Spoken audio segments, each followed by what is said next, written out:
Cette semaine, quels paires Forex ont le plus de potentiel? Quels sont les niveaux clés à surveiller et quels événements économiques peuvent impacter le marché? On analyse tout ça ensemble maintenant. Bonjour et bienvenue sur la chaîne Forex Focus. Ici, on parle de Forex, d'analyse technique, de psychologie du trader et stratégie simple et efficace. Si tu débutes ou que tu veux trader de façon plus structurée, abonne-toi et active la cloche. Avant d'entrer dans le graphique, voyons, on est dans le graphique. Avant de revenir sur ce graphique, allons voir le contexte global de la semaine qui va suivre. Donc, la semaine, nous sommes le 10, il faut... Ok. Dans la semaine du 11 au 16 janvier, qu'est-ce qu'on a de façon globale? Donc, à travers le monde, quelles sont les informations qu'on a? Le dollar est actuellement influencé par les inflations, les taux d'intérêt et les discours de la Fed. L'euro, quant à l'euro réagit aux données économiques européennes et aux décisions de la BCE. Maintenant, le pound qui est la livre sterling reste volatile avec des données UK, inflation et puis les taux quoi. Alors, voici les événements majeurs à surveiller cette semaine. On a par exemple dimanche, il n'y a rien, lundi non plus, mais mardi, on a la CPI qui est là, l'inflation CPI qui est là. Donc, mardi à 8h30, heure de New York, il faut surveiller le marché pour voir parce qu'il y aura des nouvelles qui vont sortir et généralement, ça impacte sur le marché et ça peut vous coûter cher, tout comme ça peut vous... ça peut vous coûter cher, donc il faut faire vraiment très attention à ces moments-ci là. Si vous savez comment trader les news, vous pouvez le faire, mais si vous ne savez pas comment trader les news, il serait mieux de rester hors du marché, attendre que les news sortent et accorder même 15 minutes avant de vous décider si vous allez entrer dans le marché ou pas. On a justement la CPI et puis maintenant on a les décisions des taux, on a le PPI ici à ce niveau-ci, on a des PPI. Bon, tout ça honnêtement, si vous voulez en savoir plus, faites des recherches là-dessus. On a des discours de banque, unemployment claim, ça c'est jeudi. Mercredi aussi, il faut vraiment regarder. Il y a toujours il y a le PPI mercredi à 8h30. Donc, il faut regarder ça. Jeudi, on a unemployment claim. Et puis vendredi, il n'y a pas de news. Ça, c'était pour l'analyse fondamentale. Passons maintenant à l'analyse technique, ce qui nous importe le plus. Et si vous avez regardé mes anciennes vidéos, vous savez que j'aime souvent commencer par regarder le dollar index qui est le DXY. Je commence toujours par le dollar index et on va aller sur ici en ce moment, on va effacer ça ou plutôt on va cacher ça. Donc j'ai caché ce qui était là. Donc ce qui va se passer, regardons, allons sur la base d'un mois. Sur la base d'un mois, si vous avez regardé mes anciennes vidéos, vous allez constater que on est sur une consolidation à ce niveau-ci depuis 1, 2, 3, 4, 5, 6, 7, 8. Depuis 10 mois, on est en phase de consolidation. Et étant donné que sur un mois, on peut utiliser ça là comme... Oh, je vais effacer ça pour faire simple. On a ici un break of structure à ce niveau-ci. On a cette cassure-ci là qui est là. Cette cassure-ci nous montre que ce marché doit trouver un point d'intérêt ici pour faire quelque chose. Par exemple, on est là. Le marché il est monté là. Il a consolidé à ce niveau-ci. Je me dis que ce marché peut davantage descendre peut-être jusqu'ici avant qu'il ne remonte. Ça, c'est juste des spéculations qu'on fait. On ne sait pas exactement ce qui va se passer. Donc, sur la base d'un mois, on reste sur cette phase de consolidation là. Allons sur une semaine pour voir ce que ça nous donne. Une semaine, on est sur une semaine, on voit que le marché était sur un downtrend et on a deux bougies qui sont en train de nous montrer là que le marché il est en train de monter et on ne sait pas si ça sera le cas pour les semaines qui vont suivre ou alors il y aura un retracement et puis le marché va descendre. Généralement, je fais souvent ceci. Je vais mettre ce swing high là. Et puis ce swing low aussi. Et là, je vais chercher le milieu des deux. Le milieu des deux, on est là. Donc, ça nous donne un peu, pour ceux qui utilisent le Fibonacci, ça va nous donner le premium en haut là et puis le discount en bas là. Allons sur Daily pour voir ce qui se passe sur Daily.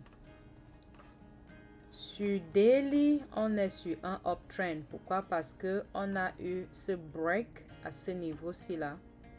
On a ce break-ci là à ce niveau.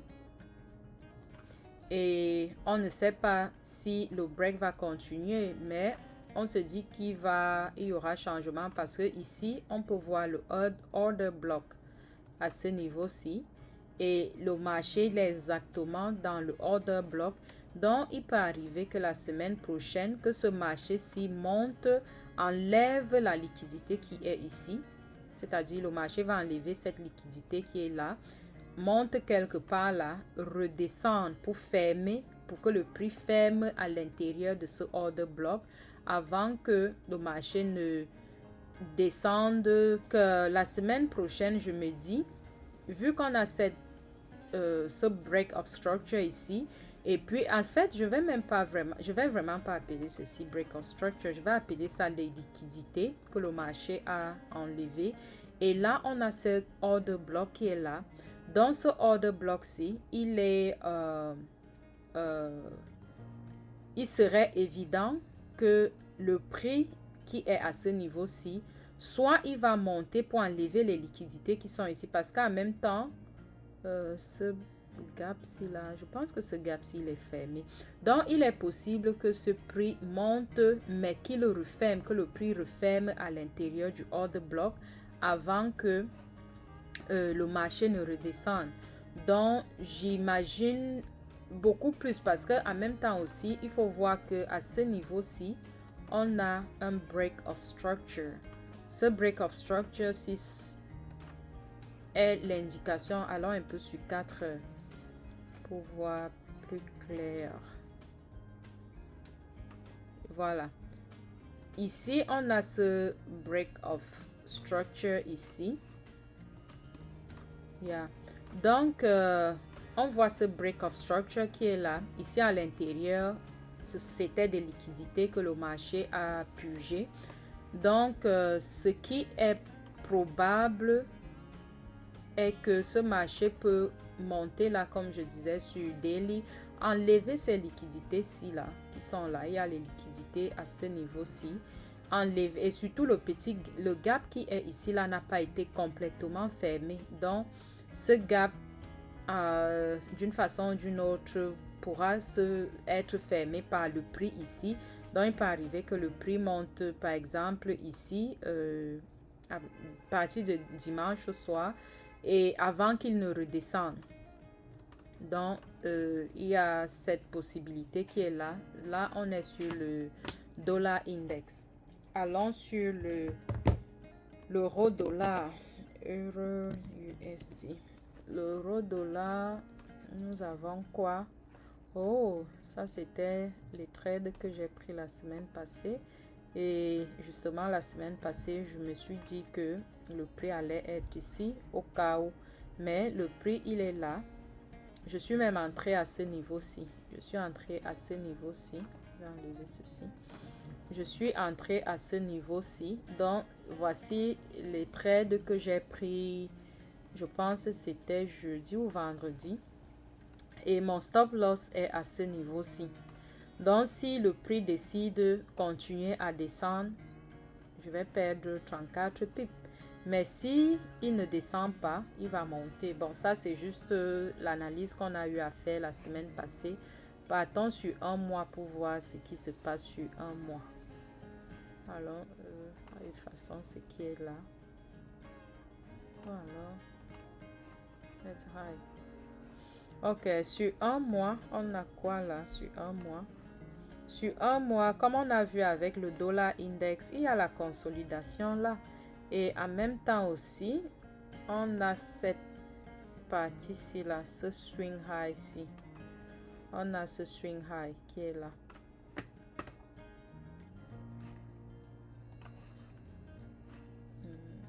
Ok, on a ce swing high qui est ici. Le order block qui est à ce niveau-ci. On a le order block qui est à ce niveau-ci. Donc, on se dit que c'est vrai que ici, on a les liquidités qui ont été purgées à ce niveau-ci. Les liquidités ont été purgées ici. On est sur la base d'un mois. Et puis aussi, on a le break of structure à ce niveau-ci. Donc, ce que... Je vais effacer ça finalement. Ce qu'on va faire, c'est que on va noter cette partie-ci où on se dit que le prix peut venir jusqu'ici. Allons sur weekly. Sur weekly, le marché tend vers le marché tend vers la tendance baissière, mais toujours est-il qu'on est sur une tendance haussière. Donc, comme vous pouvez voir là, le marché il est en train de monter. Donc, sur weekly, allons sur daily. Sur daily, on est effectivement sur un marché à tendance baissière.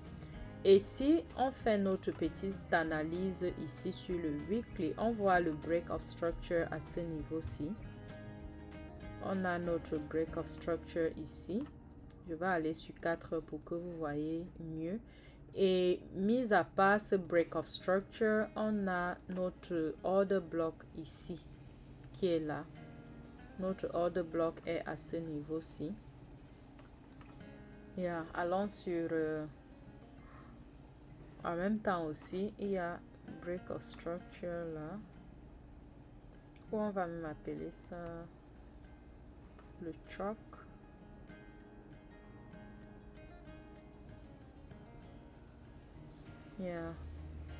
On a ce break of structure à ce niveau là. Allons sur 4 pour mieux voir les choses.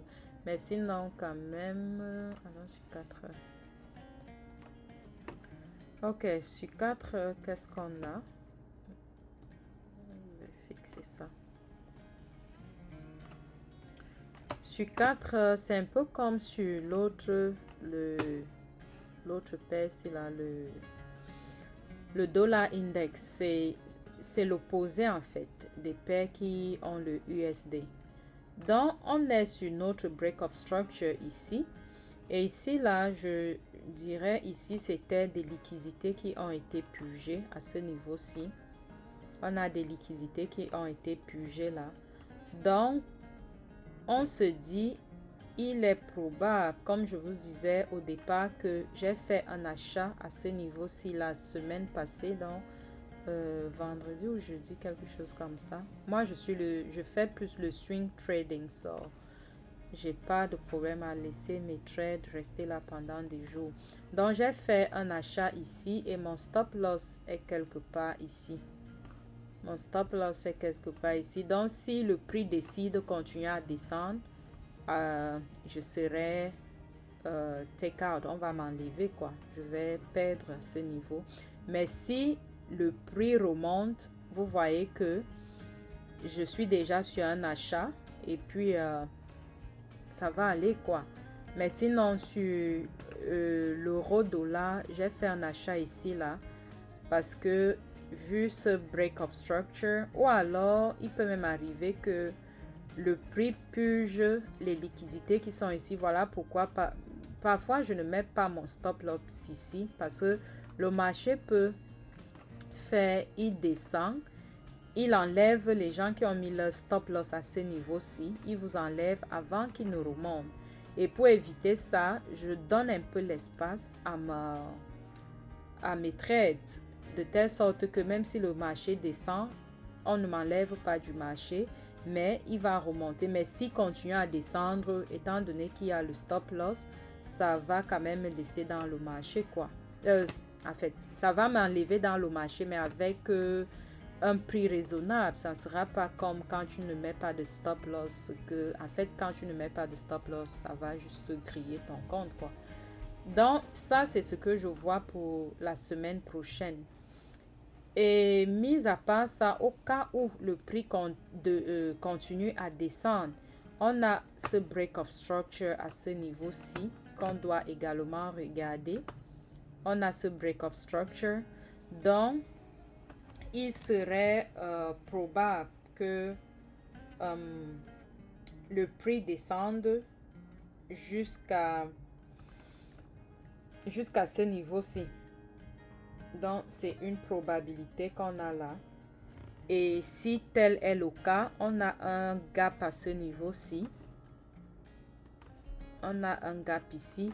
Et il faut comprendre que toute la partie ici, là, d'ici, toutes les trades qui sont ici, ce sont des liquidités que le marché peut décider venir purger avant de remonter.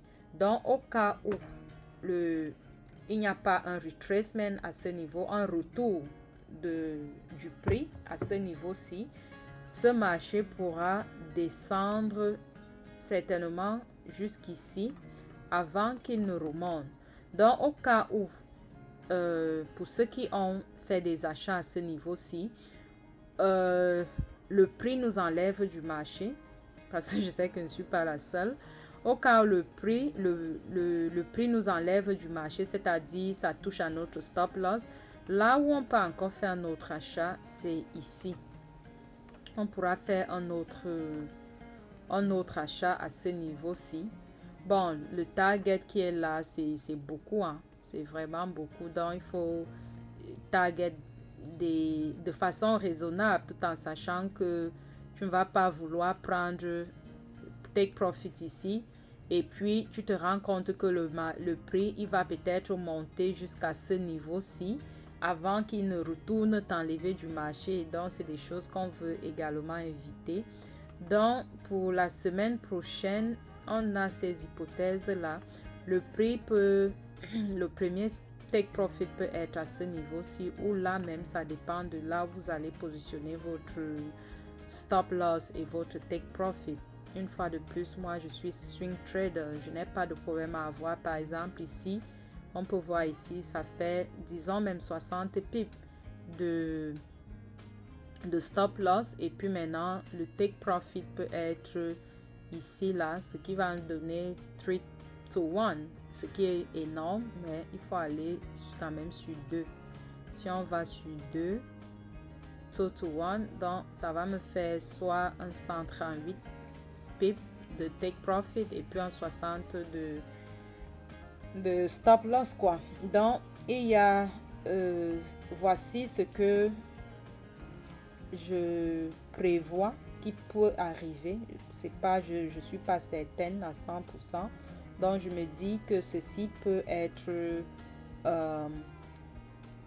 le fonctionnement du marché pour la semaine prochaine. Donc il faut observer. Et comme on a dit, on a regardé par exemple le calendrier des news là dans l'analyse fondamentale. On a vu mardi, il y aura le CPI et c'est ces nouvelles-ci qui font parfois en sorte que vous allez voir, par exemple, comme je disais ici avec le stop loss, vous allez voir le prix descendre là, enlever les gens du marché avant qu'ils ne remontent. Ça, c'est souvent, généralement pendant les news que les choses comme ça arrivent. Donc, il faut vraiment faire très attention. Et comme je disais, si vous n'êtes pas un habitué des news, il ne faut pas trader les news. Ça, c'était pour l'euro-dollar. Allons sur le pound. GBP USD. Le pound, ça c'était mes spéculations de la semaine passée toujours. Oh gosh, this is so good. Ça c'était la semaine passée. Je vais effacer ça. Je vais effacer tout ça pour commencer avec un plan propre. Allons sur un mois. Sur un mois, qu'est-ce qu'on a? On a toujours la même consolidation comme de l'autre côté. Donc ici, là, on a ce break of structure à ce niveau-ci. Et puis, on a cette consolidation. Et on a la façon dont le marché s'est fermé vendredi. En fait, ce mois-ci nous donne une tendance comme si le prix va baisser, mais on ne sait pas. En fait, la tendance allait d'aller vers la baisse, quoi. Maintenant, sur weekly, on peut voir ici comme si c'était un double top. Mais bon, même ici, on voit le prix qui essaye de descendre là. Allons sur daily. Ok, daily nous donne un peu plus d'informations. Donc, sur daily, sur daily, on a notre break of structure à ce niveau-ci. On a notre break of structure là. Et puis, on a également ce order block qui est là. On a ce order block. Et puis, on va mentionner ce sell side liquidity. Sell side liquidity. Ça c'est aussi un autre break of structure. Ok. Ça là c'est pour daily.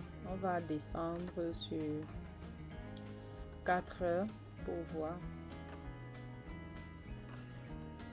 Maintenant sur 4 heures qu'on a, je vais un peu fixer tout ça là.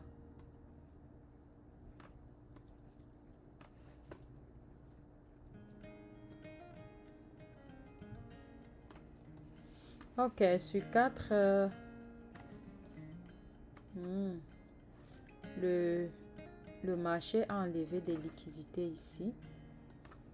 Il y a des liquidités qui sont là, qui sont parties. Et on a notre order block ici. Order block là. Donc, pour la semaine prochaine, c'est vrai qu'il y a ce gap qui était ici là qui est couvert. Donc pour le pound, il peut arriver, je pense, je me dis que le prix va encore redescendre peut-être jusqu'à ce niveau-ci avant qu'il ne remonte. Ça c'est ce que je pense. Donc, pour ceux qui veulent, vous pouvez attendre, patienter pour faire peut-être un achat à ce niveau-ci. Bref, je vois plus que ce soit l'euro ou le pound, je vois plus les achats que les ventes, quoi. C'est vrai que le marché est sur une tendance baissière, mais on a le break of structure qui est à ce niveau-ci, ce qui indique qu'il peut arriver que le prix remonte. Et ici, je ne vois pas ça comme étant un changement de tendance, je vois ceci comme étant des liquidités qui ont juste été purgées. Et puis maintenant, je vois aussi ce order block ici où je me dis le prix va continuer à descendre jusqu'à quelque part ici avant qu'il ne remonte. Je vais un peu... Ok. Ici, on a un autre break of structure. Si on regarde ça là. On a ce break of structure là. Et puis, on a ceci. Si on met ça là. Yeah. Au cas où le prix descend et que il n'y a pas retracement, c'est-à-dire il ne remonte pas.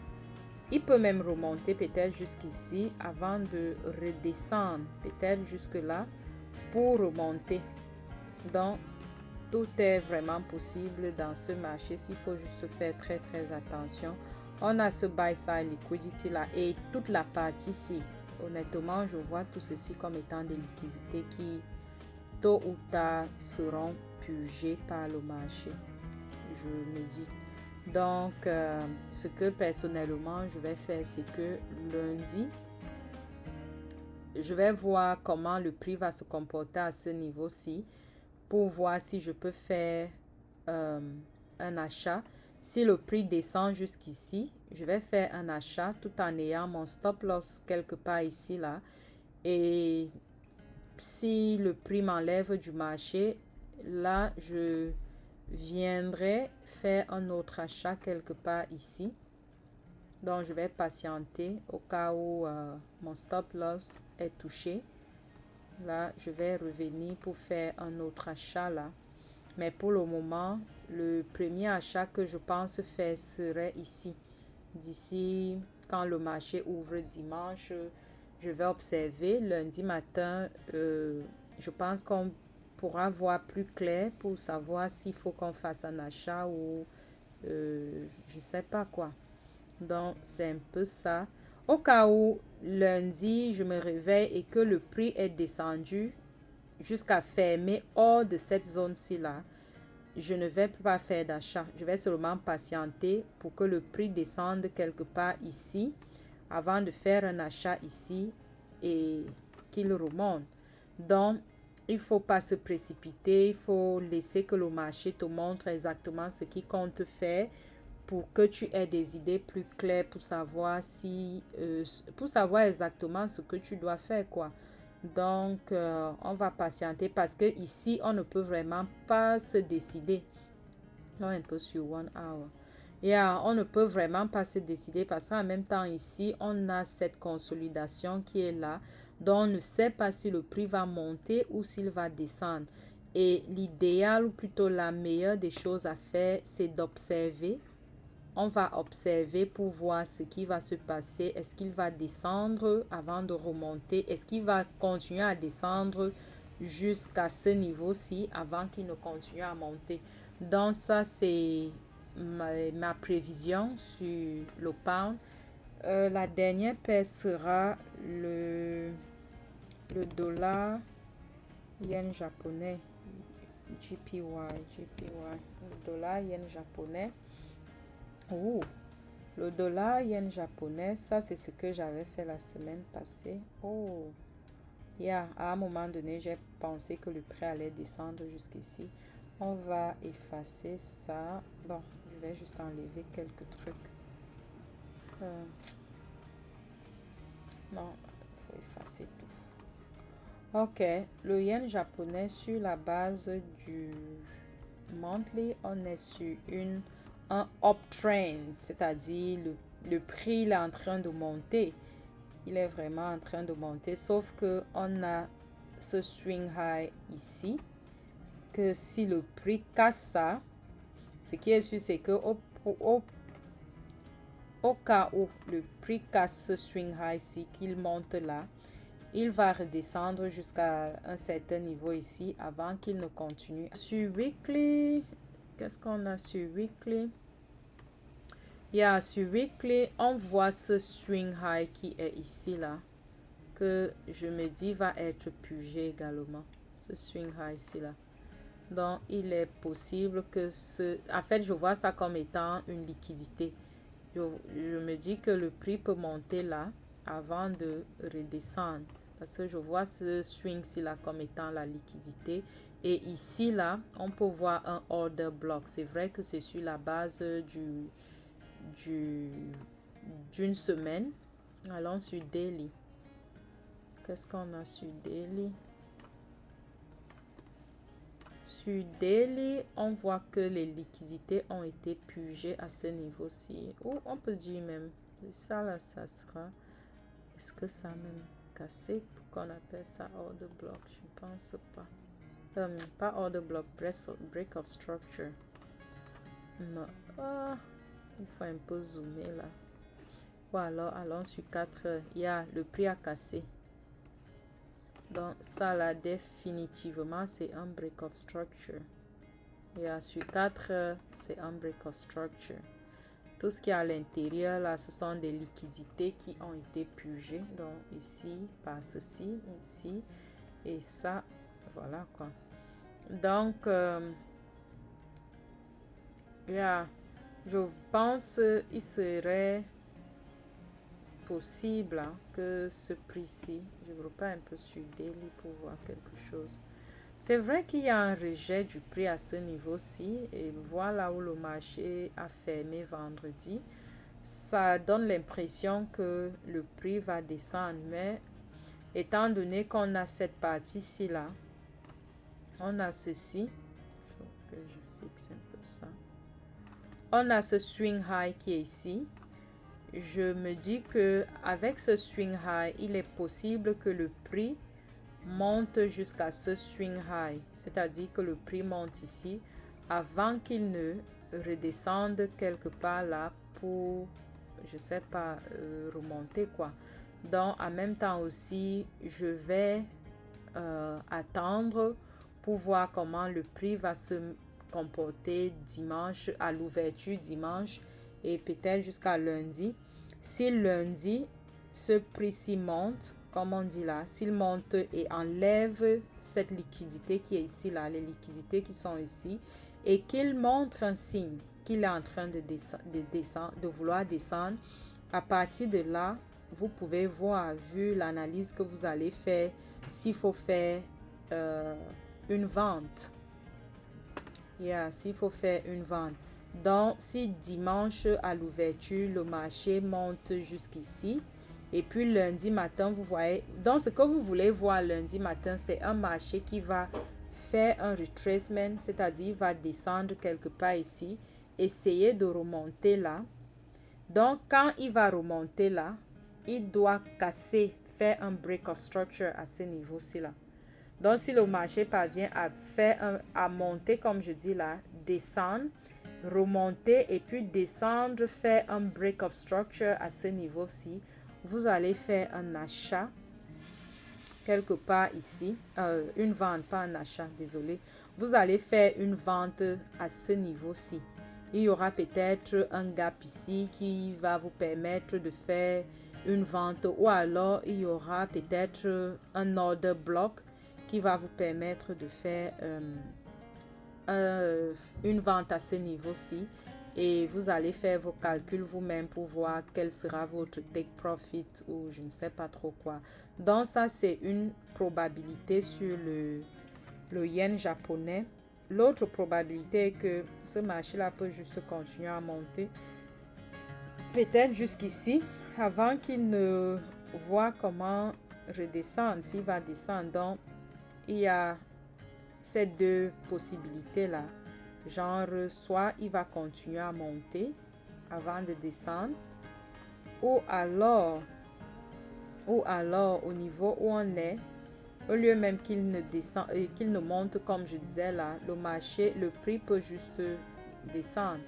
Et pour descendre, ça va faire un truc un peu comme ici. Donc, le marché va descendre jusqu'à un certain niveau là, remonter, descendre et remonter quelque part ici. C'est là où vous allez faire peut-être votre vente pour target peut-être ici.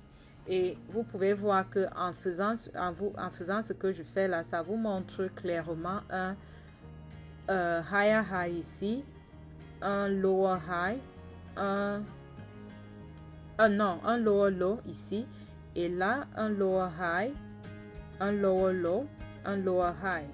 Donc vous pouvez voir ces mouvements là qui vous permettront, et ce mouvement, si pour les voir, ce n'est pas sur daily que vous allez voir ça. Sur daily, désolé, j'étais même sur daily en faisant tout ça là. Ce n'est pas sur daily que vous allez voir des choses comme ça.